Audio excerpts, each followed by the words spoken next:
Updating your email address on ESPN Plus is a straightforward process. Follow these steps to ensure your account information is current. Step 1. Log into your account. Visit the ESPN Plus website or open the ESPN app and log in using your current email address and password. Step 2. Access account settings. Once logged in, navigate to your account settings. This is usually found by clicking on your profile icon or name in the upper right corner of the screen. Step 3. Select email preferences. In the account settings menu, look for an option related to email preferences or account information. Click on this option to proceed. Step 4. Update your email address. Find the field that displays your current email address.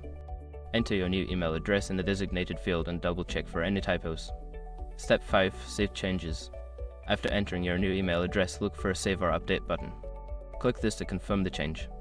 You may receive a confirmation email at your new address to verify the update.